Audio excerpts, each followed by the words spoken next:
दोस्तों आज हम बात करेंगे सरकारी स्कूल के बारे में और स्पेशली जो होता है फर्स्ट टू फिफ्थ और फिफ्थ से लेके एट तक के स्कूल के बारे में। क्या वजह है कि इतने सालों से सरकार उस पे बहुत पैसा खर्च करती है। टीचर्स भी क्वालिफाइड हैं, सब लोग हैं, पूरा एक सिस्टम बना हुआ है। उसके बाद भी क्या रीज़न है कि ये स्कूल इतने सक्सेस क्यों नहीं हो पा रहे हैं। और जो सरकार जिस उद्देश्य से काम कर रही है, मैं ये नहीं कहता कि सरकार गलत काम कर रही है, इससे पहले की सरकारों ने भी खूब काम करा और अब की योगी सरकार है, योगी सरकार भी इस पे खूब ध्यान दे रही है और चाहती है कि कुछ ये अच्छा करे। लेकिन क्या रीज़न है कि ये सक्सेस नहीं हो पा रहा। आज हम इसी विषय पे बात करेंगे। नमस्कार दोस्तों, मैं हूं विजय श्रीवास्तव और आप देख रहे हैं सच यूट्यूब चैनल। अगर आपने अभी तक मेरे चैनल को सब्सक्राइब नहीं करा है तो प्लीज़ इसको सब्सक्राइब करिए और साइड में ही बेल आइकन होगा उसको प्रेस करिए जिससे मेरे न्यू वीडियोस आपको इमीडिएटली आपको मिल सकें। दोस्तों आज हम बात कर रहे थे कि 70 साल में क्या रीज़न है कि गवर्नमेंट स्कूल अभी तक सक्सेस नहीं हो पाए। जो सरकार का उद्देश्य है वो भी उसको सक्सेस नहीं हुआ। करोड़ों रुपया सरकार इस पे खर्च करती है हर साल। फिर क्या रीज़न है कि ये सक्सेस होने की जगह पे दिन पर दिन जो होता है कागजों में तो ये सक्सेस है। अगर हम ऑन पेपर्स बात करें तो ऑन पेपर सक्सेस है, ऑन पेपर स्टूडेंट्स भी आ रहे हैं, लेकिन ये एक्चुअल ग्राउंड लेवल पे क्यों नहीं सक्सेस है। क्या सरकार के पास क्वालिफाइड स्टाफ नहीं है? क्या सरकार के पास क्वालिफाइड लोग नहीं है? वो चाहे बीएसए हो गए, एबीएसए हो गए, टीचर्स हो गए, ये क्वालिफाइड नहीं है क्या? या सरकार फंड देने में आनाकानी कर रही है? मैं समझता हूं ये सब बातों में कुछ भी सही नहीं है। सरकार के पास क्वालिफाइड लोग हैं, क्वालिफाइड टीचर्स हैं, सरकार पूरा पूरा पैसा दे रही है। जितना पैसा अगर उनकी रिक्वायरमेंट्स रहती है उतना पैसा दिया जाता है। टीचर्स भी वेल क्वालिफाइड हैं। ऐसा नहीं है कि कोई टीचर्स आपको सिंपल ग्रेजुएट आ रहा है। आज के टाइम में तो ग्रेजुएट क्या कहिए कि जो रिटायर्ड गवर्नमेंट लोग हैं, आर्मी से हो चाहे किसी पैरामिलिट्री फोर्सेस से हो, वो लोग भी इसके अंदर आ रहे हैं।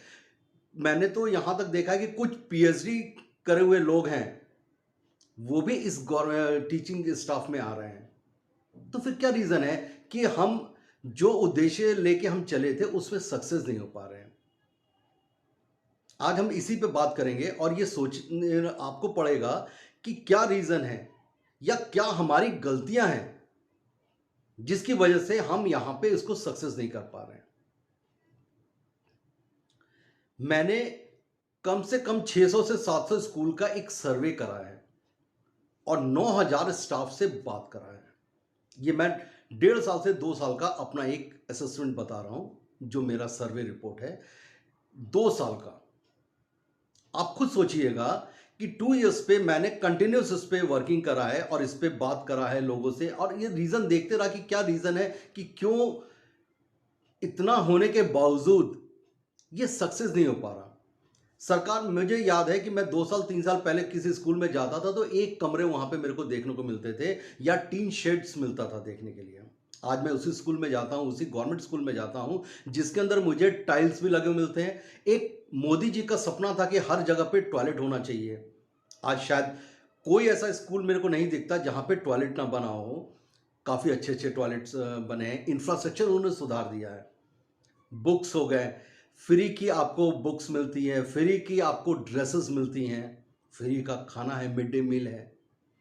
फिर क्या वजह है कि ये लोग उसके बावजूद नहीं पढ़ने आ रहे हैं।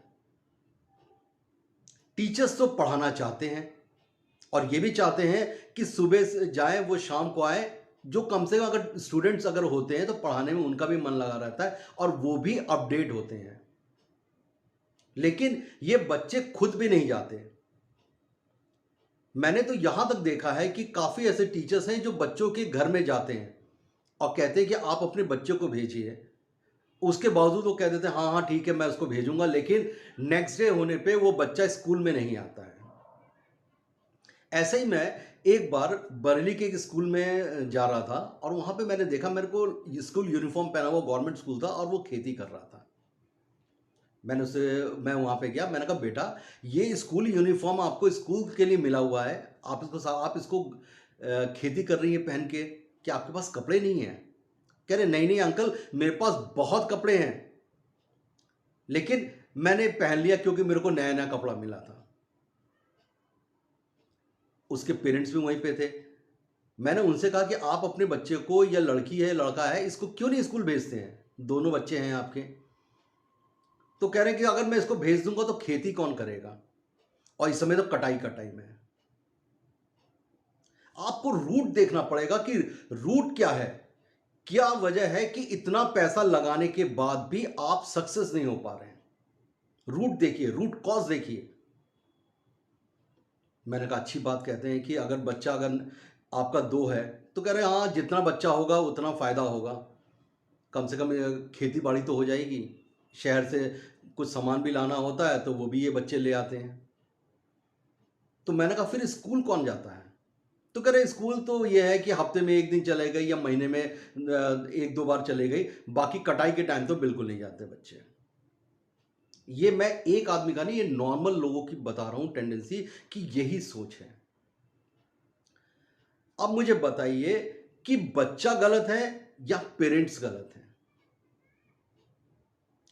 हम लोग ने कभी रूट पे वर्क नहीं करा। हम लोग ने पैसा दिया, टीचर्स को सैलरी दी, टीचर से कहा कि स्टूडेंट्स होने चाहिए, हमने उसके यूनिफॉर्म दे दिया, हमने उसकी जरूरत पूरी कर दिया। जरूरत इसलिए सरकार ने पूरी करी कि हो सकता है बच्चे खुश होके वो स्कूल में आए, लेकिन यहां पे खुश होने की जगह पे उन लोगों ने उसको अपना हक मान लिया कि ये हमारा हक है और इसको हमको देना पड़ेगा। दूसरी पॉइंट मैं आपको बात करूंगा कि अभी कोरोना का पीरियड था तो काफी स्कूल बंद रहे, गवर्नमेंट स्कूल भी नॉर्मल सब जगह के बंद रहे छोटे बच्चों के लिए। तो वहां पे शासन से आदेश आया कि जितना पैसा इनका बनता है मिड डे मील का वो उनके अकाउंट में जाए। शासन ने तो अच्छा काम करा, ये ईमानदारी का काम है कि जो उनका हक बनता है वो पैसा अगर इतने दिन तक नहीं मिला तो मिड डे मील का उन्होंने खाया नहीं तो उनका पैसा उनके अकाउंट में चले जाए। लेकिन ये हिंदुस्तान है ना, यहां पे लोग भरा हुआ ग्लास को देखने के जगह पे आधा ग्लास को देखा, आधा भरा हुआ ग्लास जो होता है उसको देखने के लिए ज्यादा इंटरेस्टेड होते हैं। पेरेंट्स जिनको नहीं मिला, जिनको अकाउंट नहीं खुला था, वो पेरेंट्स लाइन में लाइन लगा के स्कूल में आने शुरू हो गए कि हमारा पैसा कहां है। इस चीज के लिए उनके पास समय था कि अगर उनको 400, 1000 रुपए या 500 रुपए अगर मिल रहे हैं तो उसके लिए वो स्कूल में आ सकते हैं। लेकिन बच्चे की फ्यूचर की उनको चिंता नहीं है कि बच्चे का अगर पढ़ेगा तो हो सकता है कि आज मैं अगर 10,000 रुपए महीने का कमाता हूं तो ये उस समय कम से कम नहीं हमारा सहारा बनेगा। अगर लड़कियां पढ़ेंगी तो ये शिक्षित होंगी लड़कियां यहाँ की, उसकी जिंदगी अच्छे से निकलेगी, लेकिन उनकी फ्यूचर की चिंता नहीं है, उनको सिर्फ वो 500 रुपए दिखाई देता है। रूट कॉज ये है, हमको बच्चों के साथ नहीं उनके पेरेंट्स के साथ बात करना पड़ेगा। बच्चे तो स्कूल आना चाहते हैं, बच्चे पढ़ना भी चाहते हैं, या फिर घर का माहौल ही पढ़ाई का नहीं है तो उसमें बच्चे भी क्या कर लें। हम एग्जाम्पल देते हैं कि एक सरकारी था, वहां का आईएएस बना लड़का जो है आईएएस बन गया, एक सरकारी स्कूल का पढ़ा हुआ पीसीएस बन गया। सर, लाखों में एक आदमी अगर निकल गया तो इसका मतलब नहीं है कि लाखों लोग वैसे ही हो जाए। हर का माइंड सेटअप अलग होता है, माइंड सेट अलग होता है, उसकी सोच अलग होती है। लेकिन घर का जो माहौल है वो भी अलग होता है, और हम बच्चे को घर का जैसा माहौल होगा, जो हम पढ़ाई की सोच होती है, काफी ऐसे पेरेंट्स आपको वो मिलेंगे जो अपना घर बार बेचकर भी बच्चे को पढ़ा देते हैं। आप बिहार का एक एग्जांपल लीजिए, बिहार में मैक्सिमम जो बच्चे हैं वहां पे अगर पढ़ाई का माहौल नहीं मिलता तो दिल्ली आके पढ़ते हैं हायर एजुकेशन के लिए, और अच्छे निकलते हैं, अच्छी अच्छी पोस्ट पे जा रहे हैं। यूपी के बच्चे भी यही चीज़ है, हर जगह का आता है बच्चा और पढ़ता है। कोटा में चले जाइए आप, कोटा में आपको इसी तरीके मिलेंगे। लेकिन हमने रूट ही अगर उसका खराब कर दिया तो वो कोटा कहाँ भेजेंगे उसको हम? ये तो हायर एजुकेशन की बात हुई ना। अगर हम उसका रूट ही खराब कर देंगे तो बच्चे कैसे जाएंगे? मैं समझता हूं कि आज के टाइम में बच्चों से ज्यादा हमको पेरेंट्स के साथ बात करना चाहिए। कम से कम पेरेंट्स मीटिंग में अगर उनको बुला के, जैसे प्राइवेट में पेरेंट्स मीटिंग होता है, इस तरीके से हमको कन्वर्सेशन करना चाहिए उनके पेरेंट्स के साथ। अगर वो वहां नहीं आते तो उनके घर पे जाके उनसे बात करना चाहिए कि क्या रीज़न है कि आप अपने बच्चे को नहीं भेज रहे हैं। यहाँ पे मैं छोटा सा एक और एग्जांपल दूंगा आपको, उसके बाद फिर इसको कंटिन्यू करता हूं मैंने काफ़ी ऐसे बच्चे देखे हैं जिनको गवर्नमेंट की तो फैसिलिटीज़ मिल रही है, पूरी पूरी फैसिलिटीज़ वो गवर्नमेंट का अवेल करना है, चाहे वो खाना हो, पीना हो, मिड डे मील का जो हो, बुक्स हो, यूनिफॉर्म हो, या फिर उनको वजीफा जो मिलता है वो हो, सब जो फैसिलिटीज़ वो ले रहे हैं। लेकिन नाम उन्होंने अपने गवर्नमेंट स्कूल में लिखा रखा है, पढ़ वो किसी प्राइवेट स्कूल में रहे हैं। ऐसे भी कुछ एग्जाम्पल्स हैं, मैं ये नहीं कहता कि सब लोग हैं, लेकिन कुछ एग्जाम्पल ऐसे भी हैं। आपको इसको भी रोकना पड़ेगा, दोनों जगह में वो एक जगह पे पढ़ लें। बात हम कर रहे थे कि पेरेंट्स के लिए, कि आज हमको पेरेंट्स को समझाना पड़ेगा कि आप अपने बच्चे को पढ़ाइए, उसको एक माहौल दीजिए। लेकिन हमारे यहाँ के जो पेरेंट्स हैं वो अगर गांव देहात की बात करते हैं कि कटाई में मेरे को बच्चा चाहिए या इसमें नहीं पढ़ा पाएंगे, तो फिर आपको उसको फैसिलिटीज़ भी आपको विड्रॉ करना पड़ेगा, थोड़ा सा आपको स्ट्रिक्ट एक्शन लेना पड़ेगा। आज मोदी जी का गवर्नमेंट जो है स्ट्रिक्ट एक्शन के लिए जानी जाती है।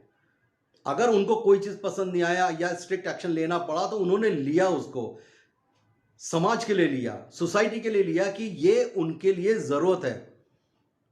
आज इन बच्चों को आप फ्री में खाना, फ्री में कपड़ा, ये सब दे के इन बच्चों को तो शुरू से हैंडीकैप कर देना है। ये हमेशा आपसे आगे आपको हाथ ही फैलाते हुए मिलेंगे, क्योंकि इनको फ्री की खाने की आदत हो गई, फ्री की पहनने की आदत हो गई, फ्री की किताब की आदत हो गई।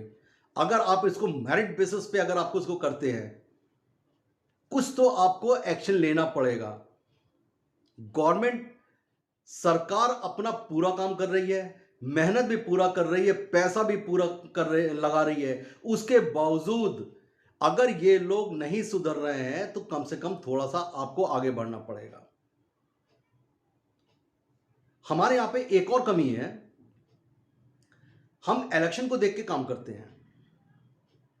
हमने स्कूल में, मैंने कुछ सालों पहले लैपटॉप देखा था कि लैपटॉप स्कूल में बांटा जा रहा था। मैं किसी भी गवर्नमेंट को चैलेंज नहीं कर रहा और किसी गवर्नमेंट के बारे में ये भी बात नहीं कर रहा कि उसने गलत किया।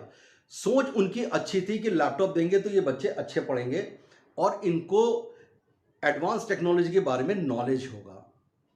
काफ़ी ऐसे लोग हैं जिनके घर पे मोबाइल भी नहीं है या लैपटॉप भी नहीं है, तो कम से कम उनके हाथ में लैपटॉप आ जाएगा।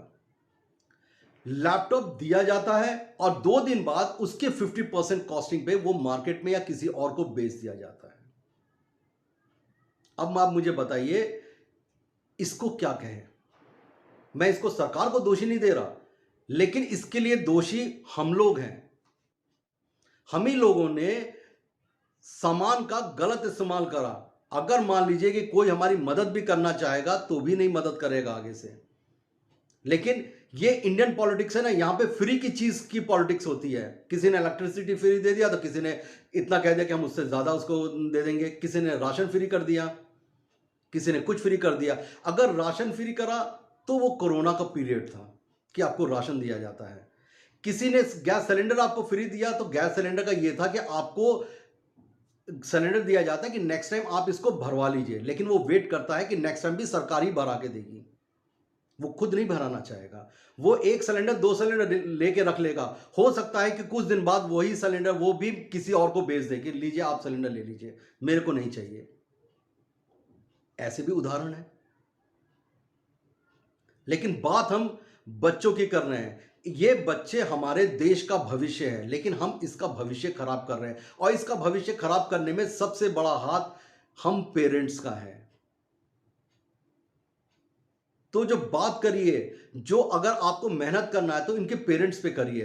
अब ये बच्चे पे मेहनत मत करिए, बच्चे को सिर्फ पढ़ाइए, लेकिन आज आपको बात करना है तो इनके पेरेंट्स से करिए कि क्या रीजन है कि आप ऐसा नहीं कर रहे हैं। और अगर आपने ऐसा करा, अगर आपने बच्चे को नहीं पढ़ाया तो पूरी फैसिलिटीज जो हम फैसिलिटीज आपको दे रहे हैं विड्रॉ कर दे रहे हैं। मैंने काफी ऐसे स्कूल से के टीचर से बात करा। मैंने पूछा कि क्या रीज़न है, आप लोग तो स्कूल में रहते हैं, स्कूल देखते हैं, कोई आपका है वहाँ पे हेड था, उनसे मैंने बात करा। मैंने कहा क्या रीज़न है कि इतना होने के बाद भी, इतना अच्छा स्ट्रक्चर बना दिया आपने, खाना पीना दे रहे हैं, फिर भी ये बच्चे आप लोग के कहने से नहीं आते, क्या रीज़न है? उनका सीधा सा यही कहना था कि सर हम लाख कोशिश कर चुके हैं, लेकिन ये बच्चे आना ही नहीं चाहते हैं। सिर्फ इनको अपना मतलब रहता है, खाने से मतलब रहता है। सरकार ने खाना इसलिए दिया, मिड डे मील इसलिए आपको प्रोवाइड करा कि आप खाना पढ़े तो खाना भी आपको घर जाना खाना ना पड़े, यहीं पे आपको सब चीज़ अवेलेबल हो जाए। लेकिन वो सिर्फ मिड डे मील के टाइम ही आते हैं। अगर ऐसा है तो उनका खाना भी विड्रॉ करना चाहिए। अगर वो पढ़ने नहीं आते हैं तो उनका नाम भी काटना चाहिए। आपको स्कूल को टारगेट नहीं देके रखना पड़ेगा कि इतने बच्चे स्कूल में होने ही चाहिए। जरूरत से ज्यादा प्रेशर भी टीचर्स के लिए दुखदाई हो जाता है।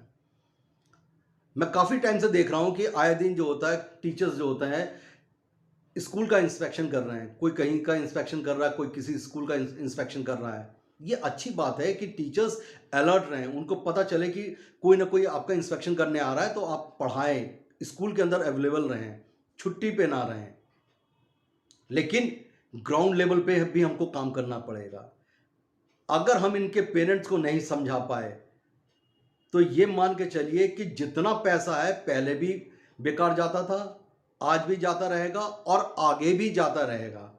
इसको इलेक्शन के चुनावी उससे मत जोड़ के चलिए कि इलेक्शन आएगा तो मैं ये अनाउंसमेंट कर दूंगा। और एक सच्चाई भी है कि वोट देने वाले या किसी भी मीटिंग में अवेलेबल होने वाले यही लोग इन्हीं के पेरेंट्स होते हैं, जो मीटिंग्स में भी जाते हैं। अगर कोई नेता आता है तो नेताओं के लिए खड़े होकर इंतजार भी करते हैं। ये भी एक सच्चाई है। सरकार ऐसे लोगों को नाराज भी तो नहीं कर सकती है, लेकिन अब वो समय आ गया कि आपको इनको नाराज करना पड़ेगा। बीजेपी की गवर्नमेंट से पहले आपने कभी भी इलेक्शन जो था डेवलपमेंट के ऊपर नहीं देखा। किसी ने ये नहीं कहा, इन्होंने कास्टिज्म की बात करी हर आदमी ने कि मैं ये कास्ट को कर दूंगा, मैं इस कास्ट को कर दूंगा। और उसके बाद उन्होंने डेवलपमेंट की बात करी। बीजेपी जब गवर्नमेंट में आई तो डेवलपमेंट की बात करी कि मैं विकास करके दूंगा। लेकिन आज 5-7 सालों के बाद बीजेपी भी कास्टिज्म पे बात आ गई कि मैं अब ब्राह्मण को लिए वोट दूंगा। अगर ब्राह्मण मुझे वोट देंगे तो मैं फिर से इलेक्शन जीत जाऊंगा। आप अपने एजेंडे पे हैं, अच्छी बात है, स्ट्रिक्ट एक्शन है, अच्छा बात है, लेकिन इससे बच्चों को हटा के रखिए। बच्चों को इसमें मत जोड़िए, क्योंकि यही वो पेरेंट्स हैं जो आगे की फ्यूचर को खराब कर रहे हैं। ये बच्चे को पढ़ने नहीं दे रहे, ये बच्चे को लेबर हैं और लेबर ही बना के रखना चाहते हैं बच्चों को।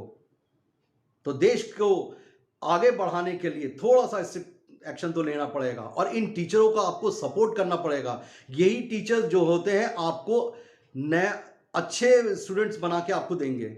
बच्चों को भी समझना पड़ेगा, जब तक इनके पास पढ़ने आएंगे नहीं, ये टीचर्स भी क्या कर लेंगे। मैंने एक टीचर से बात करा, मैंने कहा कि टीचर जो है, आप लोग सुबह से शाम तक घूमते रहते हैं, गांव देहात में घूमते रहते हैं, आपके पास काम भी बहुत होता है, बच्चे आते हैं, उनके साथ भी आप लगे रहते हैं, लेकिन जितना एक्सपेक्ट करते हैं उतना क्यों नहीं हो पाता। सबका एक ही कहना है कि जब हम सर ज्वाइन करते हैं तो एक हमारे अंदर बहुत सी उमंग होती है कि हम जाके स्कूल में ये करेंगे, हम जाके ऐसा करेंगे, बच्चों को इस तरह से पढ़ाएंगे, न्यू टेक्नोलॉजी के बारे में पढ़ाएंगे। कोरोना पीरियड था तो मैं ये चाहता था कि आप उसमें मोबाइल पे ऑनलाइन क्लासेस दूं मैं, लेकिन इन बच्चों के पेरेंट्स से हमको सक्सेस नहीं होने दिया। अगर इनके पास एंड्रॉयड फ़ोन भी था तो भी इन्होंने बच्चों को एंड्रॉयड फ़ोन देने की कोशिश नहीं करी और हमसे बताया कि देखिए हमारे पास तो वही 1000 रुपये का फ़ोन है, बच्चा मेरा ऑनलाइन क्लासेस कैसे करेगा। हम तो आगे बढ़ना चाहते हैं, लेकिन ये पेरेंट्स हमको सपोर्ट नहीं कर रहे हैं। अगर ये हमको सपोर्ट कर रहे हैं तो इनके बच्चों को हम बहुत बढ़िया पढ़ाएं और बहुत अच्छी जगह पे ये बच्चे निकल के जाएं। लोग प्राइवेट स्कूल को भूल जाएंगे और कहेंगे गवर्नमेंट स्कूल में भी प्राइवेट से अच्छी पढ़ाई होती है। तो कम से कम अब सरकार के हाथ में ये चीज़ है कि इसको आप अब सही करिए, इस माहौल को थोड़ा सा सही करिए। जो आप फ्री की बांट रहे हैं ना, इसको आपको रोकने की ज़रूरत है कि फ्री फ्री मत करिए। आप उनके लिए इंफ्रास्ट्रक्चर बना रहे हैं, बच्चों को बैठने के लिए सीट चेयर्स दे रहे हैं, ये अच्छी बात है, लेकिन हर चीज़ फ्री देना, और उसका उन लोग मिसयूज़ करें, तो अब आपको समय है कि आप उसको रोकें। और कि मैं यही कहूँगा बच्चों के पेरेंट्स को कि प्लीज़ अपने बच्चों को स्कूल में भेजिए, पढ़ने दीजिए, उनका बचपना मत छीनिए। उनको पढ़ने दीजिए, उनको बड़ा लायक किसी लायक बनने दीजिए, बड़ा आदमी बनने दीजिए। आज आप दूसरे के वहाँ पे जाते हैं, कोई डीएम और एसएसपी आपको दिखाई देता है, तो ये सोच के चलिए कि किसी वक़्त आपका बेटा भी इस पोज़ीशन पे होगा, तो आपको कितना अच्छा लगेगा। तो उसका बचपन उनसे मत छीनिए, थोड़े-से लालच के लिए। नमस्कार। जय